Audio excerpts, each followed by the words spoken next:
Consider the classic white t-shirt.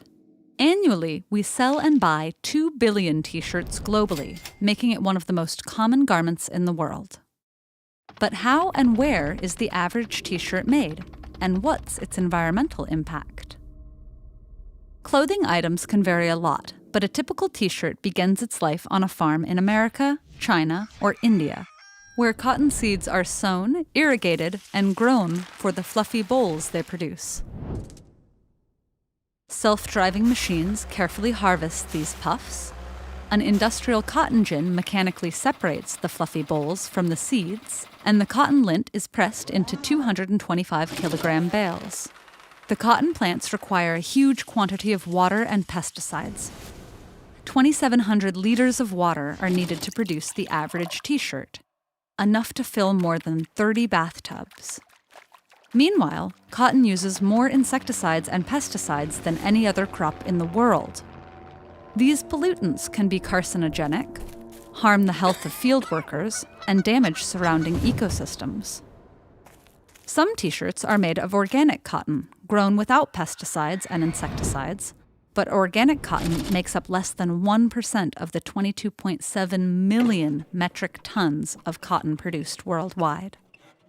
Once the cotton bales leave the farm, textile mills ship them to a spinning facility, usually in China or India, where high-tech machines blend, card, comb, pull, stretch, and finally twist the cotton into snowy ropes of yarn called slivers.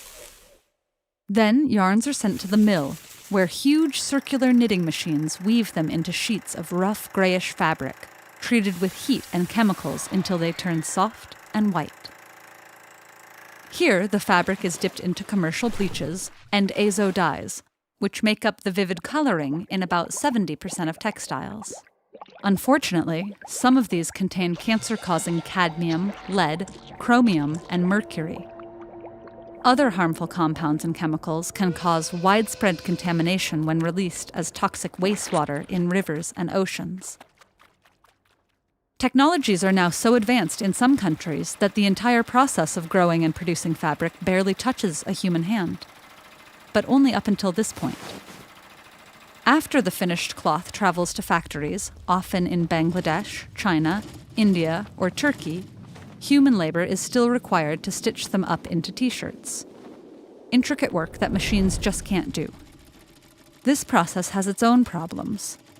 Bangladesh, for example, which has surpassed China as the world's biggest exporter of cotton t-shirts, employs 4.5 million people in the t-shirt industry. But they typically face poor conditions and low wages. After manufacture, all those t-shirts travel by ship, train, and truck to be sold in high-income countries, a process that gives cotton an enormous carbon footprint.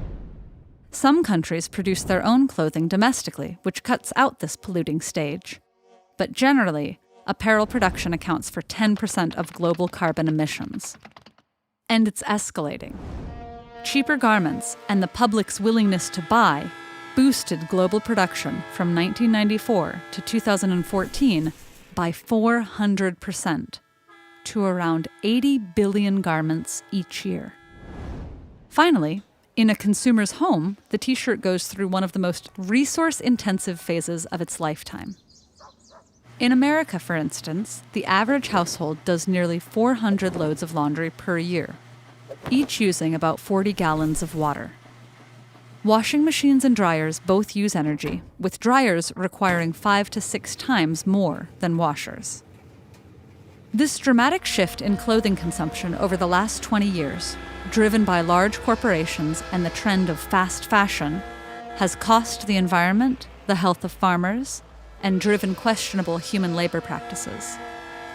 It's also turned fashion into the second largest polluter in the world after oil. But there are things we can do. Consider shopping secondhand. Try to look for textiles made from recycled or organic fabrics. Wash clothes less and line dry to save resources. Instead of throwing them away at the end of their life, donate, recycle, or reuse them as cleaning rags. And finally, you might ask yourself, how many t-shirts and articles of clothing will you consume over your lifetime? and what will be their combined impact on the world.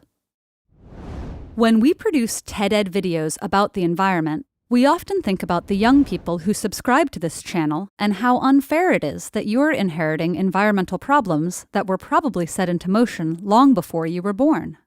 The good news is that we see students everywhere making moves to meet the world's biggest challenges head-on. For example, in TED-Ed's Student Voice program, sustainability has emerged as a topic of choice in thousands of presentations given by students throughout the world. You can watch their talks on the TED-Ed Club's YouTube channel, and you can learn more about the program by visiting ed.ted.com/clubs. As always, thanks for watching.